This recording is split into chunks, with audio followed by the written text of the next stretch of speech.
Hello. In this video, we're going to demonstrate how the heterogeneity works in our model. In the previous video, we focused on unfavorable conditions when we model the whole collector and colloid as uniform surfaces of uniform charge. Remember, under unfavorable conditions, the colloid approaches to the surface, but there is a significant repulsion that we call energy barrier that arises from the fact that the charges are the same and we have this significant electrostatic repulsion by virtue of the electrodouble layer. Okay, so under these conditions we see no attachment. We see that the colloid goes close to the surface, spend a significant time closer to the surface and exit the system. Now, we know that in real systems, even though in conditions that are supposed to be unfavorable, mean field conditions are unfavorable, we know and we observe that there is attachment. So the colloid and the collector get into contact. So one strategy to actually take in account these observations was to introduce discrete nanoscale heterogeneity. And that's what we're going to do right now. Okay, so to begin with, I'm going to simulate only one colloid. I'm going to ramp up a little bit the velocity. And it's going to be a small one. It's going to be a 300 nanometer in radius, 600 nanometer diameter colloid. And look at these mean field potentials. I'm going to make both collector and colloid the same sign. So they're going to have repulsion.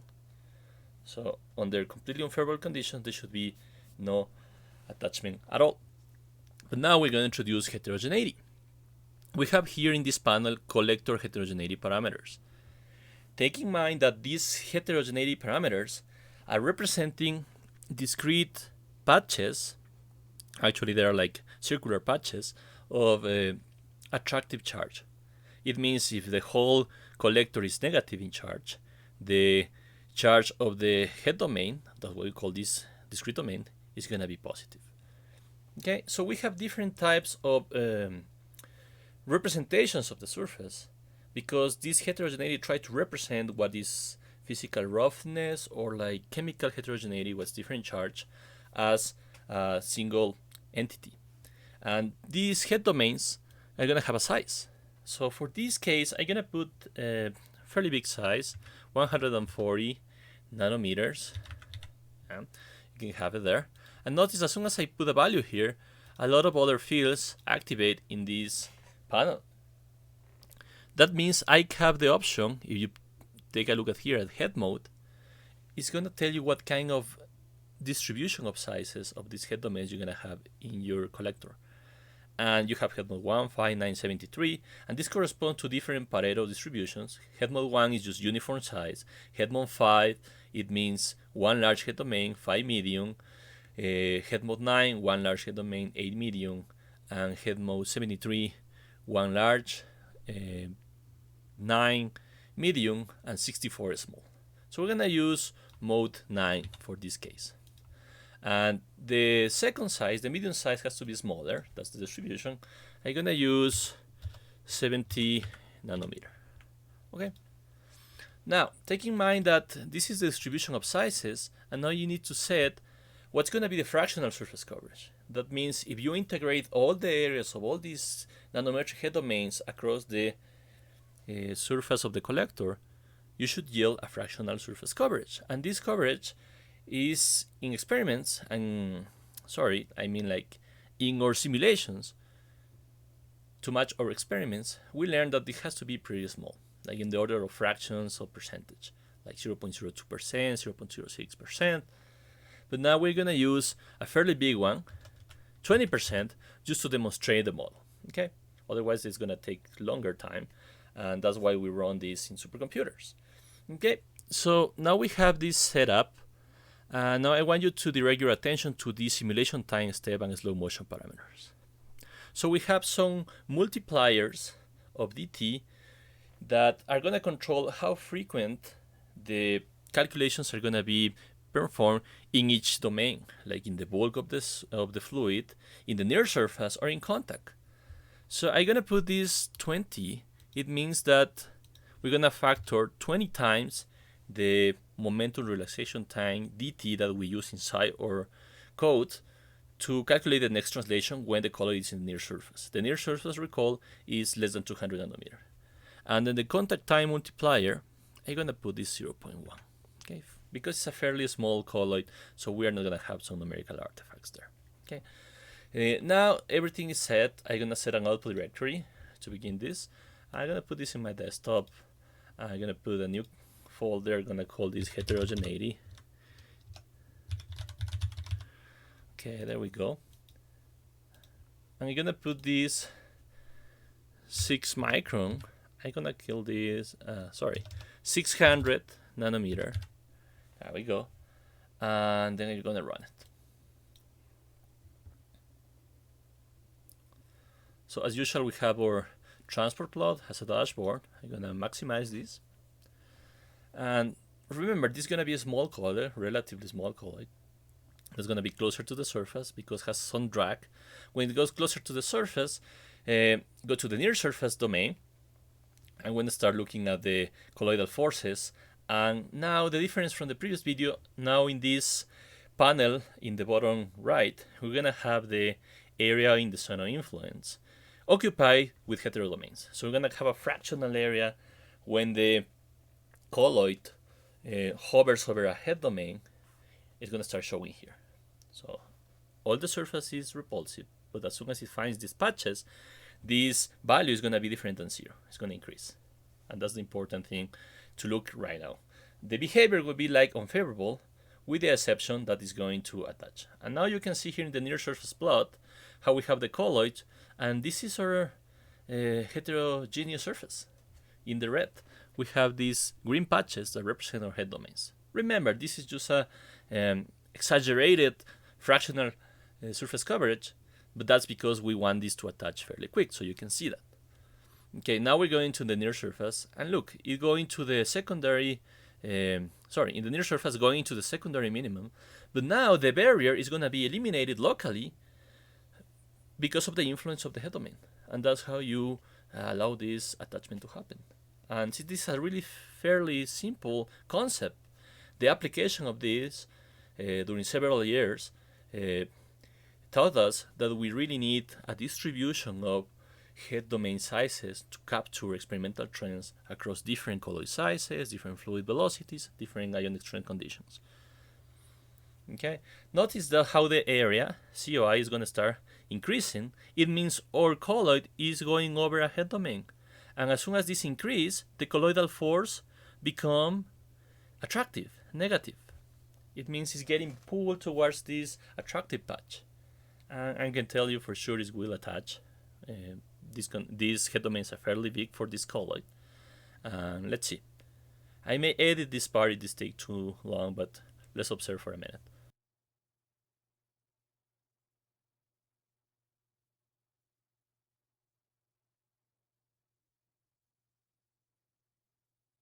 Well, as we just saw in the near surface plot, it seems that the colloid just passed that head domain. It wasn't too close to actually getting pulled towards the surface, and the fractional area now go back to 0 again until it finds the next head domain.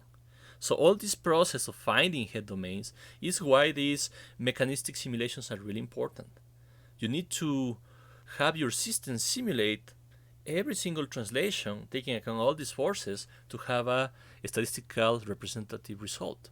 And that's the important thing of this model, especially when you can parallelize this and run hundreds of thousands of particles. Then you will have a representation of how effective is filtration under some conditions that are mimic the real system.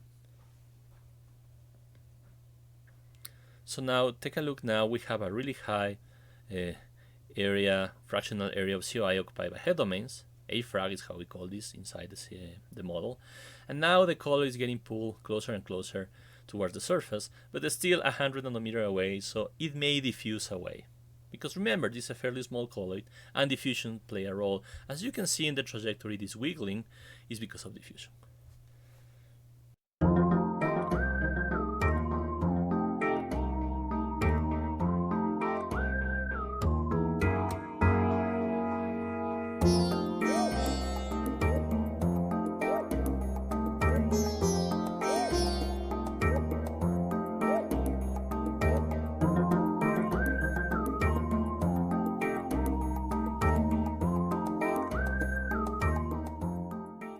Alright, so now we can see that finally this colloid found a head domain close enough, and now it's in contact. And this is the typical contact torque balance where the adhesive and repulsive forces are going to be coming to equilibrium. So notice how this trajectory was looking for different head domains and then finally attach it. Alright, that's quite a long simulation time because of all the conditions that we're trying to represent now. Okay, so let's try to look into the plot just to explain how the heterogeneity works in the mechanistic fashion. Let's give a few seconds until the program is now saving a lot of the data was generated in figures and flux files. So let's give it a second.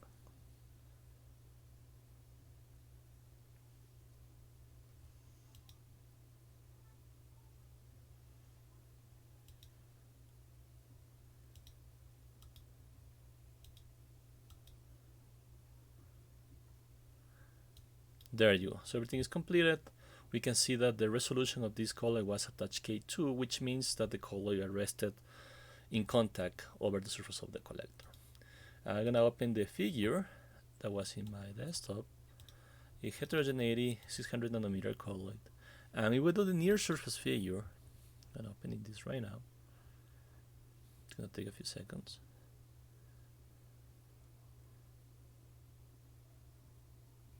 Right, there you have. This is the near surface figure. And let's take a look at this. The colloid is not in contact, and this is a point of view from away from the surface on top of the colloid, which is represented by this yellow ring. This bigger yellow ring just represents the equator of the colloid.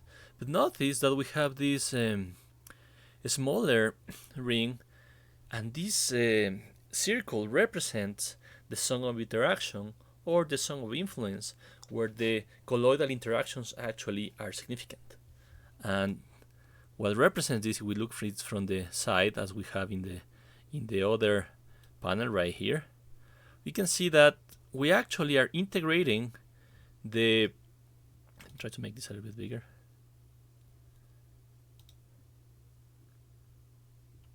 Yeah, there we go. We are integrating the interactions in this zone of interaction.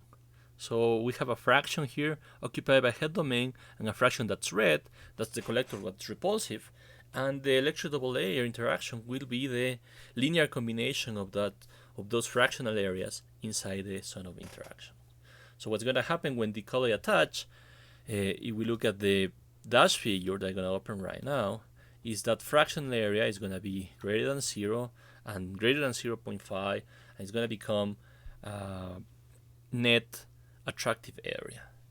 And let me see. So this is what we have in the dashboard figure, which is the transport figure right here.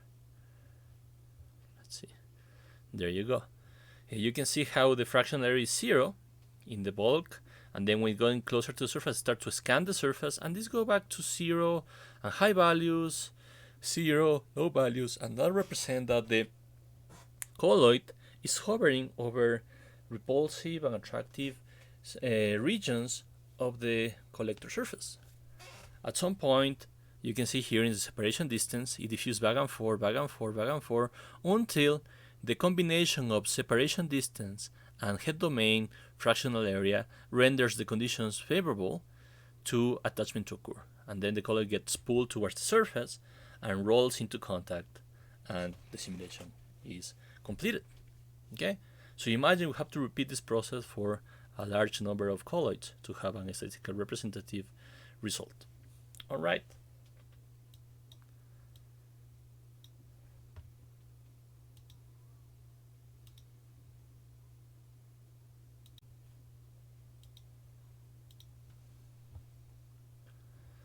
So now I'm going to open the contact figure, detail figure, which should be in the same folder, and contact 1. That's the one we want.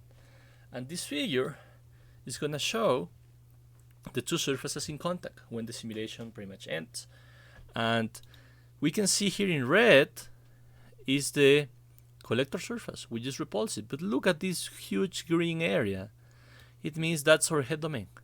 Look, this is a huge head domain that relative to the zone of influence of the colloid, and we can see here the two surfaces in contact.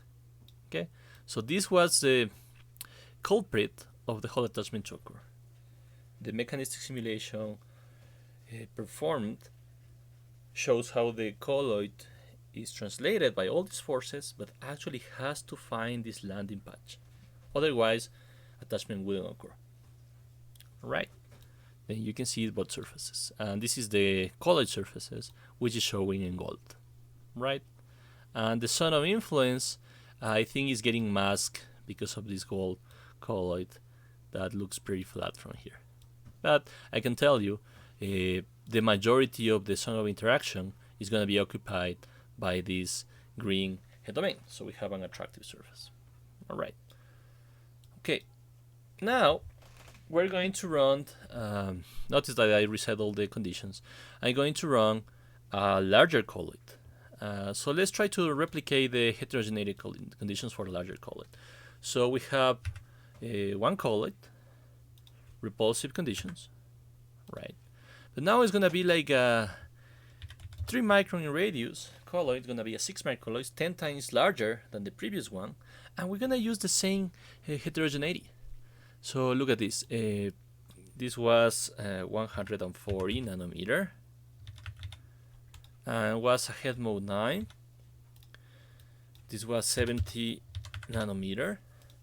Same fractional surface coverage, 20%, fairly big. No heterogeneity in the colloid.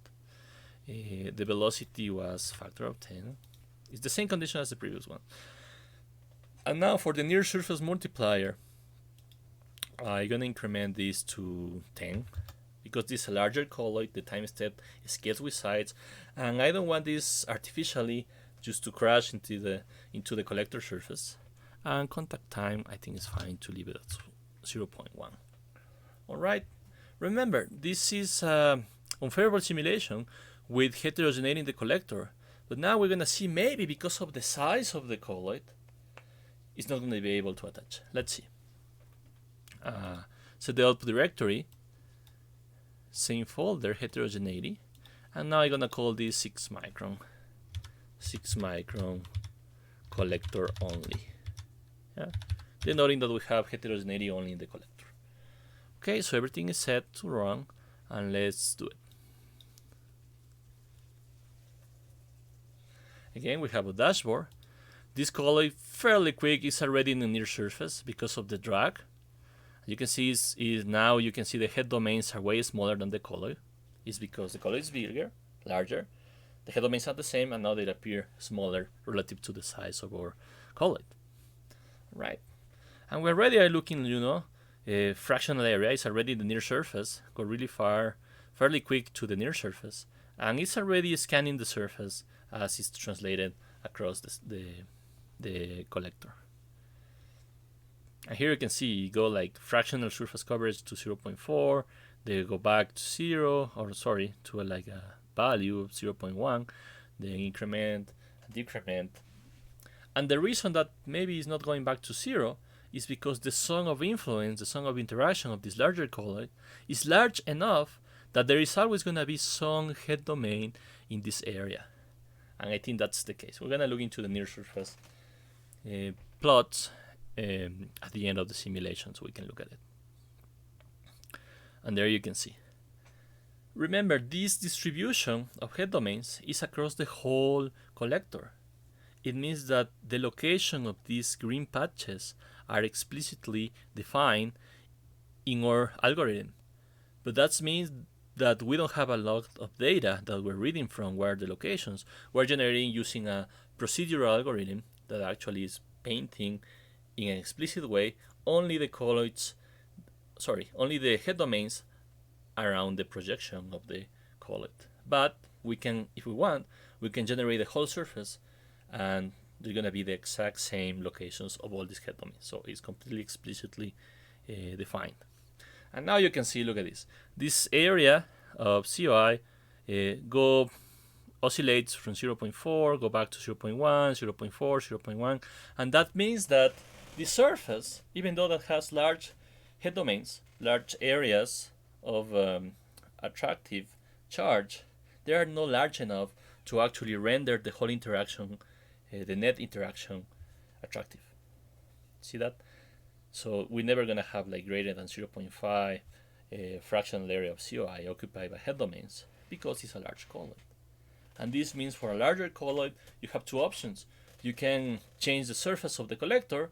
That will be inconsistent with the surface that we use for the small collector, because in reality we expect the same surface, right? So what we think is happening is there should be also some heterogeneity that's a characteristic proper of each colloid.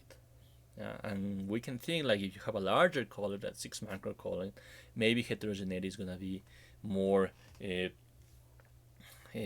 scale with colloid size, or that we can represent this using head domains also in the colloid. All right. So in this representation, I adopted that this is going to attach. Let me see, we have a near surface. Yeah, we have a near surface.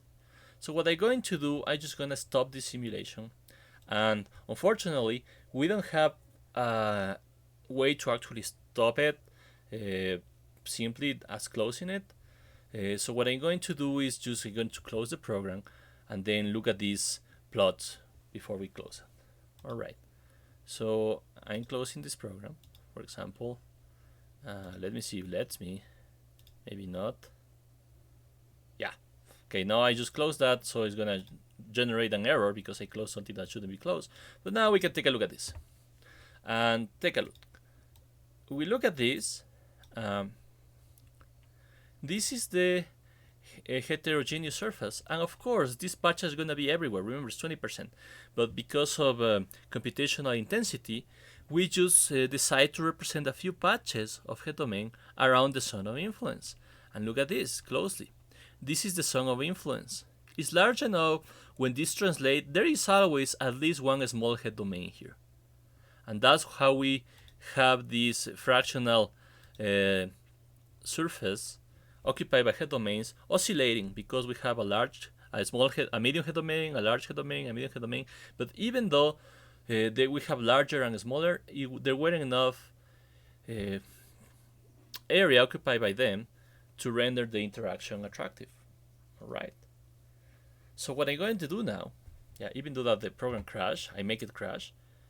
I'm just gonna close this, and I'm gonna try to relaunch the program, and then use this the same surface, and now add the heterogeneity into the colloid as well. All right. So I'm gonna stop and record the whole thing. Relaunch the software. Let's quickly go to the same characteristics, same parameters. So remember, large colloid, repulsive surfaces. I'm gonna put this 20 here to make this run a little bit faster. 0.1 here, that was fine. Large head domain was 140 nanometers. We're gonna put like a small head domain was 70 nanometer, 0.2, and we know that this surface is not enough to catch the colloid, to actually arrest it over the surface, attach. So we're gonna put some heterogeneity in the surface of the colloid as well. And now we need to take into account something else. When we have the heterogeneity in the colloid, it means that we can have the same, like a single size or Pareto distributed heterogeneity size, but our model yet is not able to actually track the locations of all these head domains in the colloid without allowing this colloid to rotate and explicitly track all these locations. So that's fairly complicated.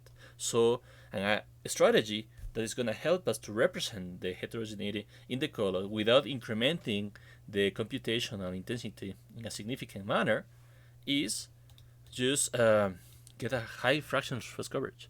So I'm gonna put like 40%, or my colloid is going to be covered by head domains. In that way, it doesn't matter if the colloid rotates or not, we're always gonna have the same fraction of attractive head domains in the zone of influence on the colloid surface.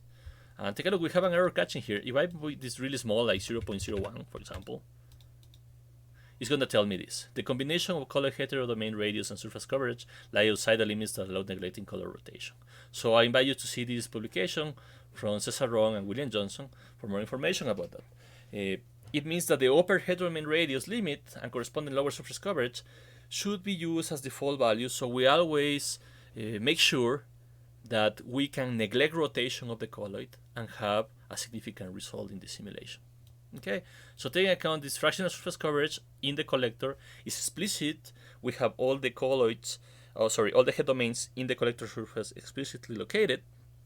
It's not the case in the colloid. So this is a simplification. So I'm gonna use this, a fairly big one. I'm gonna try to run the same thing. Let me see. Everything seems fine. All right. And then I'm gonna put it in the output directory.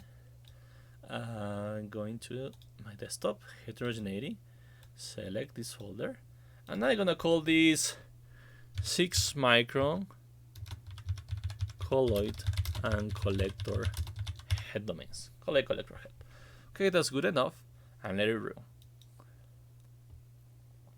Since this is fairly big, we will see the effect almost immediately. Okay, it's already in the near surface. It may take some time to attach, but because it has a larger settling component, it's gonna be pulled towards the surface more effective, and it will get there fairly faster in simulation time relative to the small one. Let's see. Okay, I'm gonna explain the near surface plots in a minute, but let's see the simulation run for a few seconds.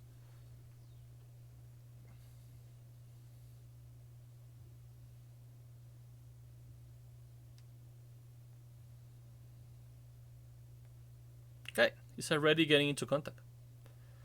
And now it's gonna touch and roll. Even though that the surfaces are repulsive, when they find heterogeneity, and we have this complementary effect of the heterodomains on the collector and the heterodomains on the colloid surface. Okay, so I will let it finish now. All the data is gonna be properly saved. It's gonna take a few seconds. I'm gonna look into the near surface and contact plots in greater detail.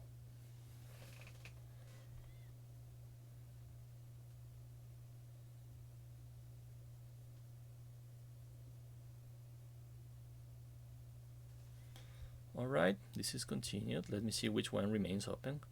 So let's take a look at the contact figure first, because it's not closed by the system by default.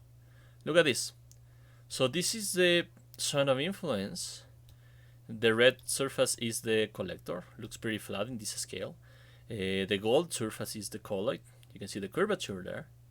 And there you can see your colloid has these patches. In blue, we decide to depict the head domains that are part of the colloid. And as you can see, we always have a head domain in the center, in the closer point to the collector, and this distribution has to be of a fractional surface large enough to neglect rotation. That's why we have these fairly frequent and kind of regular locations of head domains in the colloid. And now look at the collector. So in the collector, you can see from the perspective of the collector, in the zone of influence we only have a small head domain relative to the size of the zone of interaction. So this wouldn't be enough to actually arrest the colloid. But if you see from the other end, you will see that in this area in red, from the other side, we have quite a few of colloid heterodomains. And the complementary effect of this green one and these blue ones renders the surface favorable locally for the colloid to attach. Okay, let's take a look at this from the far away, near surface, a little bit farther away, and up in the figure. I'm going to my desktop. I have heterogeneity, and this is the one I just simulate. near surface is gonna be open. And now you can see like how we have this heterogeneity around the colloid in a different scale. Look at this. So here you can see this is the colloid, this is the equator, and we depict all these tiny blue head domains, remember was 16 nanometer in radius, over the surface of the colloid, this heterogeneity of the colloid. And in green, from this perspective, it's easier to see. Let's see if we can make this a little bit bigger. There we go. You can see that's the surface of the collector in green, and this is the head domains of the colloid in blue, and that's the zone of influence. So it has to actually find a region, the location of the colloid has to be adequate to have this complementary effect and actually attach.